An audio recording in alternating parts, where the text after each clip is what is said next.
രാഹുൽ ഗാന്ധിയെ പ്രചാരണ വേദികളിലേക്ക് വീണ്ടും സ്വീകരിക്കാനൊരുങ്ങിയ വയനാട്. ബുധനാഴ്ച വയനാട് ലോക്സഭാ മണ്ഡലത്തിൽ 3 പൊതുയോഗങ്ങളിൽ കോൺഗ്രസ് അധ്യക്ഷൻ പങ്കെടുക്കും. നാളെ കേരളത്തിലെത്തുന്ന രാഹുൽ വയനാടിന് പുറമെ 7 ജില്ലകളിലും പര്യടനം നടത്തും.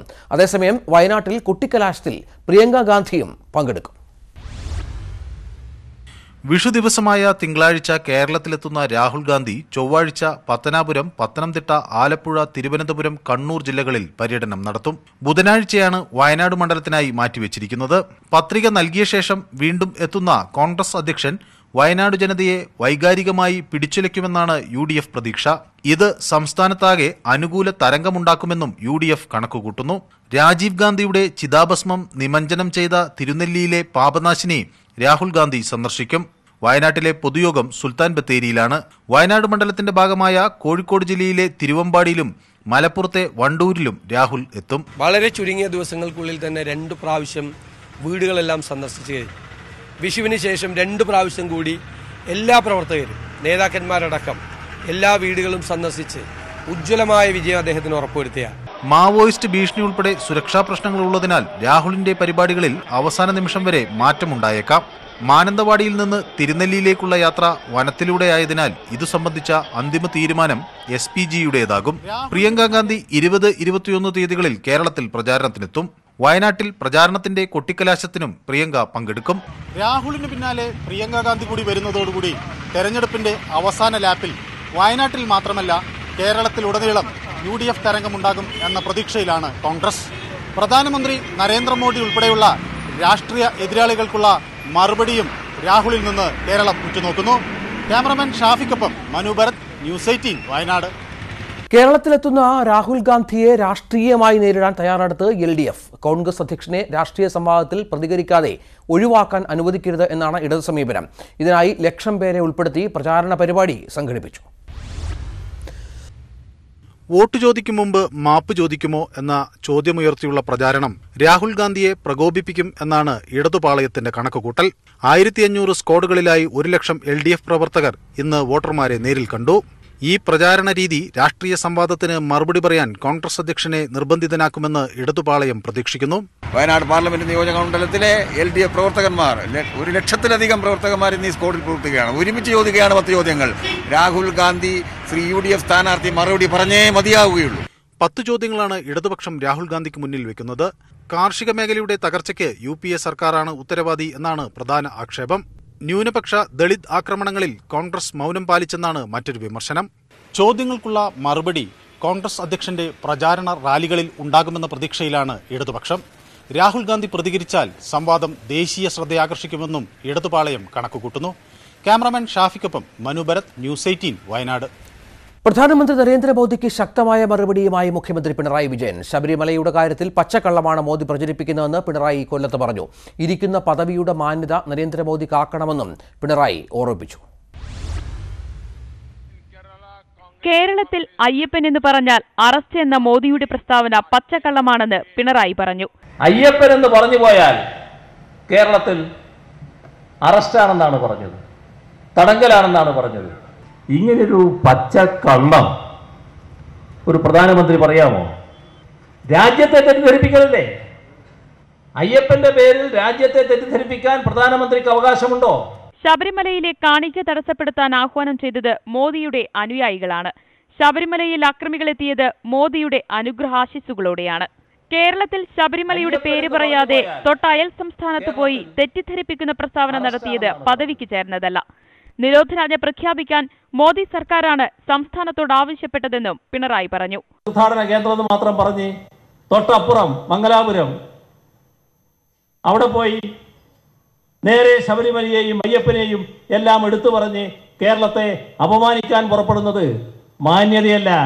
BJP സ്ഥാനാർത്ഥി ജയിലിലായത് നിയമവിരുദ്ധ പ്രവർത്തനത്തിനാണ്. തെറ്റ് ആര് ചെയ്താലും കേരളത്തിൽ നടപടിയുണ്ടാകുമെന്നും പിണറായി കൂട്ടിച്ചേർത്തു. ന്യൂസ് 18 കൊല്ലം. ശബരിമല വിവാദത്തിലും അപ്രതീക്ഷിതമായി പ്രതിസ്ഥാനത്തെത്തിയതിന്റെ അമ്പരപ്പിലാണ് ലീഗ്.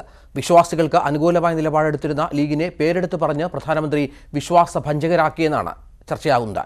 ലീഗിനെ വർഗീയ പാർട്ടിയാക്കാനുള്ള BJP ശ്രമം വിജയിക്കില്ലെന്ന് UDFും ലീഗ് വർഗീയ കക്ഷി തന്നെയെന്ന് LDFും പറയുന്നു. കേരളത്തിലെ ലീഗിനെ വർഗീയ കക്ഷിയായി മുദ്രകുത്തുന്ന BJPയുടെ നിലപാട് അങ്ങേയറ്റത്തെ പ്രതിഷേധാർഹമായ ഒരു കാര്യമാണ്. രാഹുൽ ഗാന്ധി വയനാട്ടിൽ മത്സരിക്കാൻ എത്തിയതോടെയാണ് മുസ്ലിം ലീഗ് വർഗീയ പാർട്ടിയാണോ എന്ന ചർച്ച ദേശീയ തലത്തിൽ സജീവമായത്. പ്രധാനമന്ത്രി നരേന്ദ്രമോദി പേരെടുത്തു പറഞ്ഞു വിമർശിച്ചതോടെ മുസ്ലിം ലീഗിനെ ശക്തമായി പിന്തുണച്ച് UDF രംഗത്തെത്തി. മോദിയുടെ സർട്ടിഫിക്കറ്റ് വേണ്ടെന്നാണ് ലീഗ് നേതൃത്വത്തിന്റെ പ്രതികരണം. സംസ്ഥാനങ്ങളെ പോലും തമ്മിൽ തല്ലിക്കുന്ന, അതുപോലെ തന്നെ ജനങ്ങളെ, സമുദായങ്ങളെ തമ്മിലടിപ്പിക്കുന്ന പ്രചരണ തന്ത്രം കൊണ്ടുവരാൻ നോക്കുകയാണ്. കേരളത്തിലെ ജനങ്ങൾ ബുദ്ധിയുള്ളവരാണ്, അത് മനസ്സിലാക്കിയാൽ മതി. ഇവിടെ അത്തരം വർഗീയ പ്രചരണങ്ങൾ ഏശാൻ പോകുന്നില്ല. പക്ഷേ മോദിയെ എതിർക്കുമ്പോഴും ലീഗിനോട് CPMന് ഒട്ടും അയവില്ല. മുസ്ലിം ലീഗ് മതമൗലികവാദ നിലപാടുള്ള പാർട്ടിയാണെന്നും SDPAയുമായും ജമാഅത്തെ ഇസ്ലാമിയുമായും ലീഗ് മുന്നണി സ്ഥാപിച്ചത് ഇതിന് തെളിവാണെന്നും CPM സംസ്ഥാന സെക്രട്ടറി കോടിയേരി ബാലകൃഷ്ണൻ. പാണക്കാട്ടെ ഹൈദരലി തങ്ങൾ മാതൃഭൂമിയിലെഴുതിയ ലേഖനത്തിൽ പോലും ഞങ്ങളവിടെ ഉപയോഗിച്ചത് പാകിസ്ഥാൻ പതാകയല്ല എന്നുകൊണ്ട് എന്തുകൊണ്ട് പറയുന്നില്ല? BJP പറഞ്ഞതിൽ ഉറച്ചു നിൽക്കുകയാണ്. പാകിസ്ഥാനെ പിന്തുണയ്ക്കുന്നവരാണ് ലീഗിലെ ഒരു വിഭാഗമെന്നും അതുകൊണ്ടാണ് അമിത്ഷാ അവരെ പാകിസ്ഥാനോട് ഉപമിച്ചതെന്നും BJP നേതാവ് V മുരളീധരൻ. മുസ്ലിം ലീഗ് എന്ന് പറയുന്ന പാർട്ടി ഇന്ത്യ വിഭജനത്തിന് കാരണമായിട്ടുള്ള പാർട്ടിയാണ്. പാകിസ്ഥാൻ ഉണ്ടാകണം എന്ന് ആവശ്യപ്പെട്ട പാർട്ടിയാണ്. ഇന്ത്യ വിഭജിക്കണം എന്ന് ആവശ്യപ്പെട്ട ആളുകളാണ്. വിവിധ ബ്യൂറോകൾക്കൊപ്പം ന്യൂസ് 18 തിരുവനന്തപുരം. BJP സംസ്ഥാന അധ്യക്ഷൻ PS ശ്രീധരൻപിള്ള വർഗീയ പരാമർശം നടത്തിയെന്ന ആരോപണം. ശ്രീധരൻപിള്ളയുടെ പ്രസ്താവനയ്ക്കെതിരെ LDF തെരഞ്ഞെടുപ്പ് കമ്മീഷന് പരാതി നൽകി. ശ്രീധരൻപിള്ള പ്രസ്താവന പിൻവലിക്കണമെന്ന് ലീഗും ആവശ്യപ്പെട്ടു. പ്രസംഗത്തിലെ പരാമർശം ദുർവ്യാഖ്യാനം ചെയ്ത് വർഗീയ സംഘർഷമുണ്ടാക്കുകയാണെന്നാണ് ശ്രീധരൻപിള്ളയുടെ മറുപടി. തിരിച്ചു വന്നപ്പോ പറഞ്ഞ ഉത്തരവെന്താ? അവിടെ എത്ര പേരാ മരിച്ചെന്നുള്ളതിന്റെ കണക്കെടുക്കാൻ പറ്റാത്ത കഴിവുകെട്ടവരാണെന്ന്. അരിയാഹാരം കഴിക്കുന്ന സാമാന്യ ബുദ്ധിയുള്ള നിങ്ങളോട് ഞാൻ ചോദിക്കട്ടെ, അന്യ രാജ്യത്ത് പോയി റഡാറിനെയും മതയന്ത്ര തോക്കുകളെയും ഭീകരമായ എല്ലാത്തിനെയും കണ്ണു വെട്ടിച്ച് കാത് വെട്ടിച്ച് ജീവനെ പണയപ്പെടുത്തി ഒരു രാജ്യം നേടിയ വിജയം നടക്കുമ്പോൾ 3 സ്ഥലങ്ങളിൽ അങ്ങനെ ചെയ്ത ശേഷം തിരിച്ചു വരുമ്പോൾ നമ്മുടെ രാഹുൽ ഗാന്ധിയും യെച്ചൂരിയും പിണറായി ഒക്കെ പറയുന്നത് അവിടെ ഇറങ്ങിയിട്ട് മരിച്ചു കിടക്കുന്നവരൊക്കെ ഏത് ജാതിക്കാരാ, ഏത് മതക്കാരാ, ഇസ്ലാമാകണമെങ്കിൽ ചില അടയാളമൊക്കെ ഉണ്ടല്ലോ, ഡ്രസ്സൊക്കെ മാറ്റി നോക്കിയാലേ അറിയാൻ പറ്റുള്ളൂ. ഇന്നലെ ആറ്റിങ്ങലിലെ തെരഞ്ഞെടുപ്പ് പരിപാടിക്കിടെ ശ്രീധരൻപിള്ള നടത്തിയ ഈ പ്രസംഗമാണ് വിവാദമായത്. പുൽവാമ ഭീകരാക്രമണത്തിൽ കൊല്ലപ്പെട്ടവരുടെ മതം സംബന്ധിച്ചായിരുന്നു ശ്രീധരൻപിള്ളയുടെ പരാമർശം. ശ്രീധരൻപിള്ള മുസ്ലിം സമുദായത്തെ അപമാനിച്ചെന്നും പ്രസ്താവന തെരഞ്ഞെടുപ്പ് ചട്ടലംഘനമാണെന്നുമാണ് LDF ആരോപണം. ഇത് ചൂണ്ടിക്കാട്ടി LDF തെരഞ്ഞെടുപ്പ് കമ്മീഷന് പരാതി നൽകി.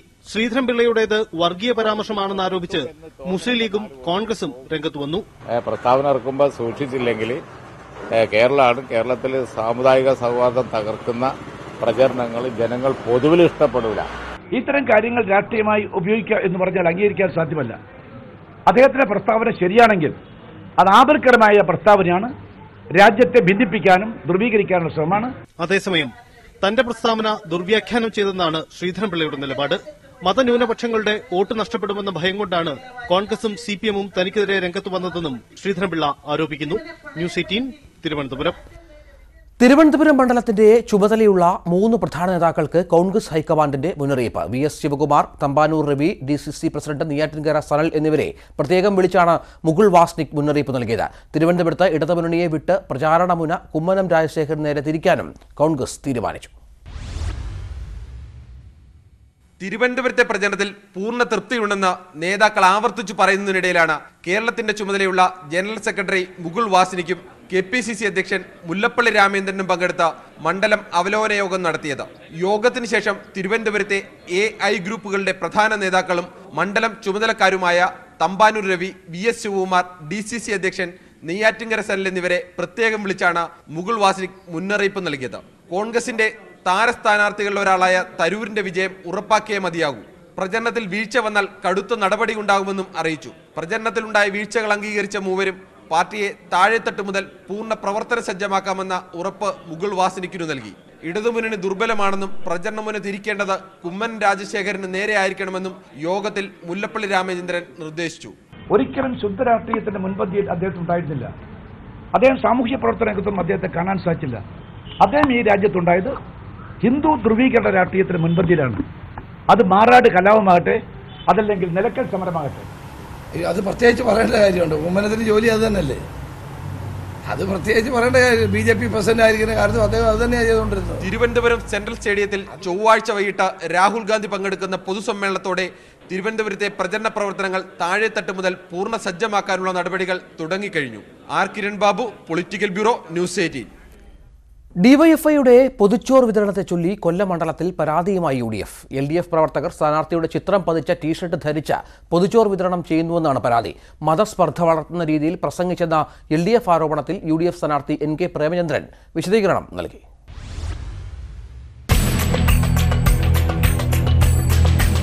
കൊല്ലം ജില്ലാ ആശുപത്രിയിൽ കഴിഞ്ഞ 750 ദിവസമായി നടന്നുവരുന്ന ഡിവൈഎഫ്ഐയുടെ പൊതുച്ചോറ് വിതരണത്തെ ചൊല്ലിയാണ് UDFന്റെ പരാതി. LDF സ്ഥാനാർത്ഥി KN ബാലഗോപാലിന്റെ ചിത്രം പതിച്ച ടീഷർട്ട് ധരിച്ചത് ചട്ടലംഘനമാണെന്ന് പരാതിയിലുണ്ട്. ചട്ടലംഘനമെന്ന UDF പരാതിക്കെതിരെ രൂക്ഷ വിമർശനമാണ് ഡിവൈഎഫ്ഐ നേതൃത്വം ഉന്നയിക്കുന്നത്. 3 വർഷക്കാലമായി അവിടെ ഈ പ്രവർത്തനം നടക്കുന്നുണ്ട്. അവിടെ വിതരണം ചെയ്യുന്നതും ഡിവൈഎഫ്ഐയുടെ വോളണ്ടിയർമാരാണ്. അപ്പോൾ അത് ഏതെങ്കിലും ഒരു ടീഷർട്ട് ധരിച്ചു, അതങ്ങനെ ടീഷർട്ട് ധരിച്ചിട്ടുണ്ടോ എന്നുള്ളതിനെക്കുറിച്ച് ഇനി പരിശോധിക്കേണ്ടതായിട്ടുണ്ട്. അങ്ങനെ ടീഷർട്ട് ധരിച്ചു എന്ന് പറയുമ്പോൾ അതൊരു പാരിതോഷികമാവുകയാണെങ്കിൽ കഴിഞ്ഞ 750 ദിവസക്കാലമായിട്ടും അത് പാരിതോഷികമല്ല. അത് ജില്ലയിലെ അമ്മമാർ നൽകുന്ന കാരുണ്യത്തിൻ്റെ പാരിതോഷികമാണ്. ഇരു ക്യാമ്പിലെയും പ്രവർത്തകർ സമൂഹ മാധ്യമങ്ങളിലും ഏറ്റുമുട്ടുന്നുണ്ട്. UDF പരാതി പിൻവലിക്കണമെന്നാവശ്യപ്പെട്ട് മന്ത്രി തോമസ് ഐസക്കും രംഗത്ത് വന്നു. ഏതെല്ലാം സ്ഥലത്തുനിന്നുള്ള ആൾക്കാർ രോഗിയാക്കുന്ന കിടക്കുന്നുണ്ട്. ആ കൂട്ടിയിരിപ്പുകാർക്ക് ഈ ഒരു നേരത്തെ അന്നം കിട്ടുന്നത് അത് വലിയ കാര്യമാണ്. അത് അവര് ഈശ്വരൻ ദൈവമേ എന്ന് പറഞ്ഞുകൊണ്ട് അവര് 2 കൈ നീട്ടി വേടിച്ച് അവര് ആ ഭക്ഷണം കഴിക്കുന്നത്. പൊതുച്ചോറ് വിതരണത്തെ ചൊല്ലിയാണ് LDFനെതിരെയുള്ള പരാതിയെങ്കിൽ UDF സ്ഥാനാർത്ഥിയുടെ പ്രസംഗമാണ് LDF ആയുധമാക്കുന്നത്. മുഖ്യമന്ത്രി പിണറായി വിജയനാണെങ്കിൽ ഒറ്റ വാശിയാണ്, എങ്ങനെയെങ്കിലും 10നും 50നും ഇടയ്ക്കുള്ള 10 പെണ്ണുങ്ങളെയെങ്കിലും ശബരിമലയിൽ കയറ്റി സ്ത്രീ ധർമ്മശാസ്താവനെ കാണിച്ചിട്ട് അല്ലാതെ അയാൾക്ക് ഉറക്കം വരത്തില്ല. UDF സ്ഥാനാർത്ഥി NK പ്രേമചന്ദ്രന്റെ ഈ പ്രസംഗം മതസ്പർദ്ധ വളർത്തുന്നതാണെന്ന് കാട്ടിയാണ് LDF പരാതി നൽകിയത്.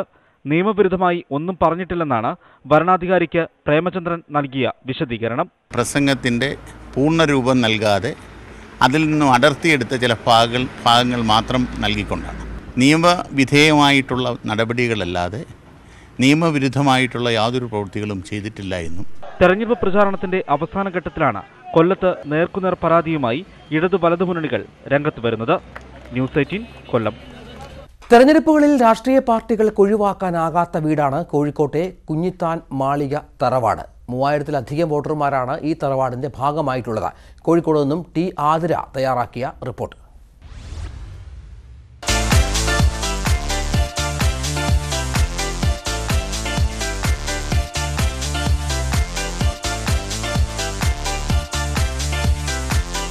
കോഴിക്കോട് മണ്ഡലത്തിലെ കുഞ്ഞിത്താൻ മാളിക തറവാട്ടിലാണ് നമ്മളിപ്പോൾ നിൽക്കുന്നത്.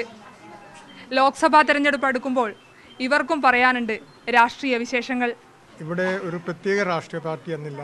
മുസ്ലിം ലീഗും കോൺഗ്രസും മാർക്സിസ്റ്റ് പാർട്ടിയും വളരെ ശക്തമായി തന്നെയാണ് ഇവിടെ ഓരോരോ പാർട്ടിയിൽ. പ്രത്യേകിച്ച് കുഞ്ഞിത്താൻ മാളികൾക്ക് ഈ രാഷ്ട്രീയത്തിൽ അവർ താല്പര്യം മതേതര ജനാധിപത്യ രാഷ്ട്രം ഇവിടെ വരണം എന്നാണ്.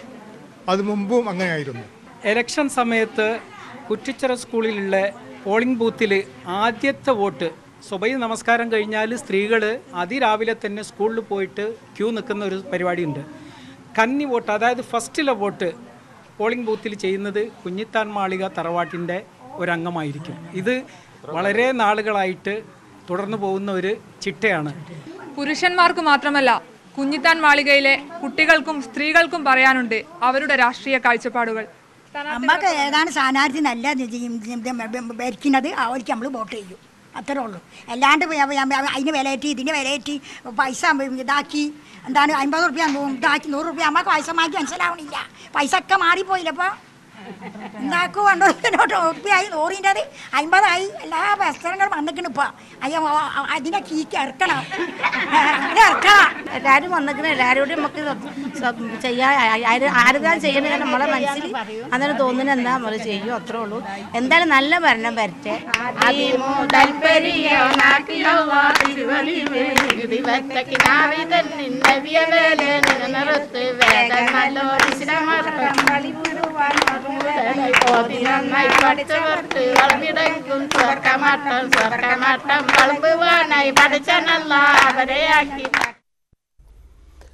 നിതീഷ് കുമാറും ബിജെപിയും വൈകാരികമായി ആക്രമിക്കുകയാണെന്ന് ആർജെഡി നേതാവ് റാബ്രി ദേവി. ജയിലിൽ കഴിയുന്ന ലാലു പ്രസാദ് യാദവിനുള്ള ചികിത്സ മുടക്കുന്നു. കുടുംബാംഗങ്ങളെ കാണാനും സമ്മതിക്കുന്നില്ല. ബിജെപി ഒഴികെയുള്ള പാർട്ടികളുടെ സഖ്യം തെരഞ്ഞെടുപ്പിന് ശേഷം രൂപപ്പെട്ടേക്കുമെന്നും റാബ്രി ദേവി ന്യൂസ് 18 അനുവദിച്ച അഭിമുഖത്തിൽ വ്യക്തമാക്കി. പൊന്നാനിയിലെ LDF സ്വതന്ത്രൻ PV അൻവറിന് പാരയായി 2 അപരന്മാർ. PV അൻവർ എന്ന പേരിൽ തന്നെയാണ് അപരന്മാർ മത്സരരംഗത്തുള്ളത്. ഇതിലൊരാളുടെ ചിഹ്നം കഴിഞ്ഞ തവണത്തെ ഇടതു സ്ഥാനാർത്ഥിയുടെ ചിഹ്നമായ കപ്പും സോസർ. പൊന്നാനിയിൽ മത്സരിക്കാൻ PV അൻവർമാർ 3 പേരുണ്ട്. ഇടതുമുന്നണി സ്ഥാനാർത്ഥി PV അൻവറിന് പാരയാകാൻ 2 അപരൻ അൻവർമാർ. ഒറിജിനൽ PV അൻവറിന്റെ ചിഹ്നം കത്രിക. മറ്റൊരു അൻവർ PV മത്സരിക്കുന്നത് കപ്പും സോസറും ചിഹ്നത്തിൽ. ഇതേ ചിഹ്നമായിരുന്നു കഴിഞ്ഞ തവണത്തെ ഇടതു സ്ഥാനാർത്ഥി V അബ്ദുറഹ്മാനും. മൂന്നാമത്തെ അപരൻ അൻവർ PV റസീന മൻസിലിന്റെ ചിഹ്നം സ്റ്റാപ്ലറാണ്. അപരന്മാർക്ക് പിന്നിൽ ലീഗിന്റെ പരാജയ ഭീതിയെന്ന് PV അൻവർ. LDFന്റെ സ്ഥാനാർത്ഥി എൻ്റെ ഫോട്ടോ, അപരനായിട്ടുള്ള അവരുടെ സ്ഥാനാർത്ഥിയുടെ ചിഹ്നം, ഈ ചിഹ്നവും എൻ്റെ ഫോട്ടോവും വെച്ച് ഈ വോട്ടർമാരെ തെറ്റിദ്ധരിപ്പിക്കുന്ന നാണം കെട്ട രാഷ്ട്രീയം, അവരുടെ പരാജയം അവർ മനസ്സിലാക്കി കഴിഞ്ഞു. അതിനിങ്ങനെയല്ല പ്രതികരിക്കേണ്ടത്. UDF സ്ഥാനാർത്ഥി ET മുഹമ്മദ് ബഷീറിനുമുണ്ട് അപരന്മാർ. മുഹമ്മദ് ബഷീർ കോഴിശ്ശേരിയും മുഹമ്മദ് ബഷീർ നെച്ചിയനും. മലപ്പുറത്തെ LDF സ്ഥാനാർത്ഥിക്കും അപരശല്യമുണ്ട്. മോതിരം ചിഹ്നത്തിൽ മത്സരിക്കുന്ന സനു NK. ഇത്തവണ പോളിംഗ് മെഷീനിൽ സ്ഥാനാർത്ഥികളുടെ ചിഹ്നം ഉണ്ടാകുമെന്നതിനാൽ അപരന്മാർ പഴയ പോലെ വോട്ട് പിടിക്കില്ലെന്ന പ്രതീക്ഷയിലാണ് സ്ഥാനാർത്ഥികൾ. പക്ഷേ വോട്ടർമാരെ ആശങ്കയിലാക്കാൻ ഈ പ്രചരണം കൊണ്ട് സാധിക്കുമോ എന്ന പേടിയും ഇവർക്കുണ്ട്. മലപ്പുറത്തു നിന്നും CV അനുമോദ്, ന്യൂസ് 18. വടകരയിൽ പ്രചാരണം അവസാന ഘട്ടത്തിലേക്ക് നീങ്ങുമ്പോൾ വിജയപ്രതീക്ഷകളുമായി മുന്നണികൾ. ഇഞ്ചോടിഞ്ച് പോരാട്ടം നടക്കുന്ന മണ്ഡലങ്ങളിലൊന്നായ വടകരയിൽ ഇത്തരത്തിൽ വലിയ തോതിൽ പ്രചരണം നടത്തുന്നുണ്ട് മുന്നണികൾ. വടകരയിൽ ഇടതു സ്ഥാനാർത്ഥി P ജയരാജൻ പ്രചാരണ രംഗത്ത് ബഹുദൂരം മുന്നിലാണ്. പാർട്ടി സംവിധാനങ്ങളെല്ലാം വിശ്രമമില്ലാതെ പ്രവർത്തിക്കുന്നു. തലശ്ശേരി, കൂത്തുപറമ്പ് നിയോജക മണ്ഡലങ്ങളിൽ നിന്നുള്ള വോട്ടുകളിലാണ് ജയരാജന് പ്രതീക്ഷ. സ്ത്രീകൾ വലിയ നിലക്ക് LDFന്റെ വിജയത്തിന് വേണ്ടി മുന്നോട്ട് വരുന്നു എന്നതാണ്. അതുപോലെ തന്നെ വിവിധ വയോജന വിഭാഗങ്ങൾ ഇതിൻ്റെ ഭാഗമായിട്ട് മുന്നോട്ട് വരുന്നത്. നാദാപുരം, കുറ്റ്യാടി മണ്ഡലങ്ങളിലാണ് UDFന് പ്രതീക്ഷ. മുസ്ലിം ലീഗിന് ശക്തമായ അടിത്തറയുള്ള നിയോജക മണ്ഡലങ്ങൾ. പേരാമ്പ്രയും മേപ്പയൂരും ഇടതുകോട്ടകളാണെങ്കിലും അടിയൊഴുക്കുകൾക്ക് സാധ്യതയേറെയാണ്. ശക്തമായ ഇടതുപക്ഷ ആശയങ്ങളുള്ളവർ പോലും സമാധാനപരമായിട്ടുള്ള ജീവിതമാണ് ആഗ്രഹിക്കുന്നത്. അങ്ങനെയുള്ള പലരും പറയുന്നത് അക്രമ രാഷ്ട്രീയത്തിൻ്റെ പ്രതിനിധികൾ പരാജയപ്പെടണമെന്നാണ് അവരുടെ ഒരു ഫീലിംഗ്. കഴിഞ്ഞ തവണ BJPയിലെ VK സജീവന് 76,313 വോട്ടുകൾ ലഭിച്ചു.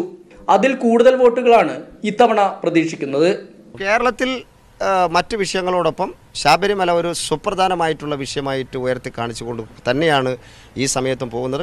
RMPയും LJDയിലെ വിമതരും ഇടതുമുന്നണിക്ക് ഭീഷണിയുയർത്തുമ്പോൾ കോൺഗ്രസിലെ കെട്ടുറപ്പില്ലാത്ത പ്രചാരണം ഐക്യമുന്നണിക്കും ആശങ്ക നൽകുന്നു. പ്രചാരണം അവസാന ഘട്ടത്തിലേക്ക് നീങ്ങുമ്പോൾ വടകര ആർക്കൊപ്പം നിൽക്കുമെന്നത് പ്രവചനാതീതം. S Vinesh Kumar, news 18, Kozhikode. വോട്ടിന്റെ വോട്ട് പൂർണ്ണമാകുന്നു. നമസ്കാരം.